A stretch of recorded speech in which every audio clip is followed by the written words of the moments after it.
Okay, so number 7, we have, looks like similar figures probably. Yeah, BE parallel to CD is going to get us similar triangles.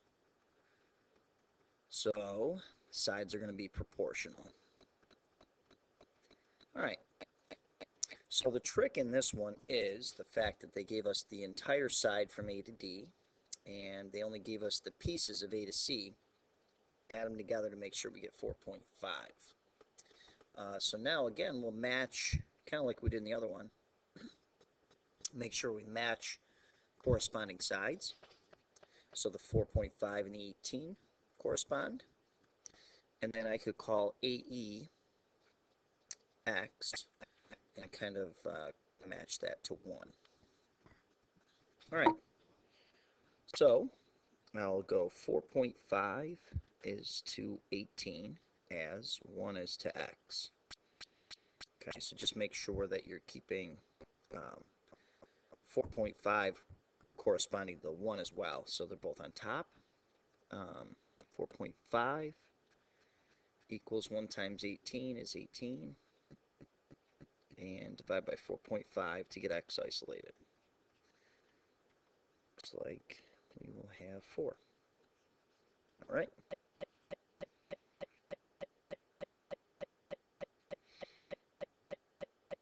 So parallelogram is the key to this problem. 70 there means 70 over here. Opposite angles are congruent. So opposite angles in a parallelogram are congruent.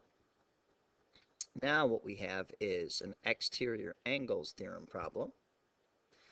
So the quickest way to do this is that outside angle has the same measure as these two inside added together. So the theorem is supposed to add those together, and that gets us the outside angle. That's what KSO is. Of course, we could have done, the 3 angles of a triangle add to 180. That would, if we did the work on that, it'd be 45. Then, of course, 180 minus 45 is still 135. So however you want to approach that. Looks like similar. Okay, they marked it for us. Oh, all right, we have to find out if they are in fact similar. All right. When we do problems like this, one way to know what corresponding is I would take a look at this. This is 45. That's the bigger of these two sides. So it has to correspond with the 18 because that's the bigger of those two sides. So I would say if this is going to work, 45 has to correspond to 18. And this is a question mark because I don't know if it's going to work. 36 has to correspond to 15. Now, I'll cross multiply and see if we get the same thing. So 45 times 15. And again, we don't know if it's equal to, well, I can see right now it's not going to be equal. 45 times 15 is 675. It is not going to be equal to 648. So the way it looks right now, even though those angles are congruent, there's not enough evidence here to say they're similar. So we're going to go with this choice here. Okay. So this line, okay. So again, this is one of those instances where I might go grab scrap graph paper. However, what they did on this problem with 4y equals 3x plus 7, what they did was they put it so it's going to be a decimal. One thing. What we should know about this is when you dilate a line or a segment, okay, there's 2 ways it can go. You get a parallel line,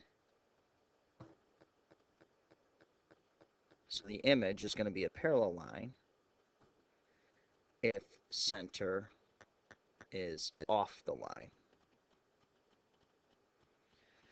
You will get the same line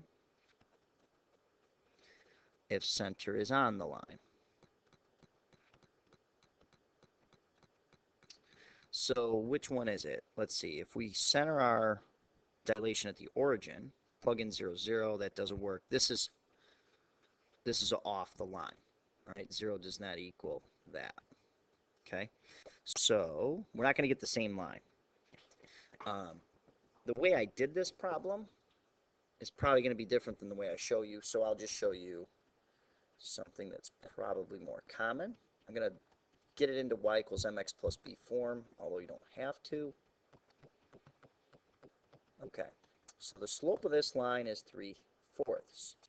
What I have to do is I have to find the equation up here that has a slope of 3/4. Same slope for parallel. So I'll have to manipulate these and figure out which one's going to have a slope of 3/4. To me, it's going to look like it's probably going to be this. Nope.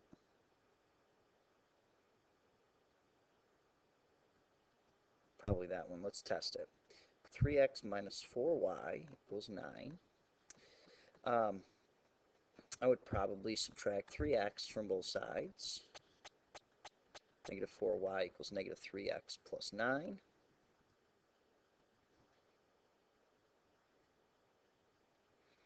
Divide both sides by negative 4. And y equals 3/4 x minus 9/4. So that has a slope of 3/4. That is the correct one. Okay. So because it has the same slope. All right. So what we're trying to find out is what value out here will make AB the same as BC. So what we got to do is we've got to figure out how to make it isosceles. So I would go 180 minus 62 is 118, and then take 118 divided by 2 to get 59, but that's both of these. Okay? You want the outside one. A couple ways we can do it. 180 minus 59 is 121, and that's going to be the answer. Okay. Number 12. Okay, secant and the tangent. So the length of PA. All right. So this is going to be that whole times exterior for both of them. So this whole side times its outside part. Okay. So we want the whole thing times only the outside part for 1. So PB is 3, BC is 15, so the whole thing is 18. Okay. So that's 15 from here to here, 3 out there, 18 altogether. So now the whole thing is 18, and we're going to multiply it by its outside part. All right. Now PA is tangent, so the whole thing is the tangent, and the outside part is the tangent. So remember, both sides are whole times exterior. The whole thing times the outside part, the whole thing times the outside part. All right, so 54 equals x squared, square root both sides, and we get square root of 54 for the length. Okay, so square root of 54, you could figure out which one it is. It's not these two.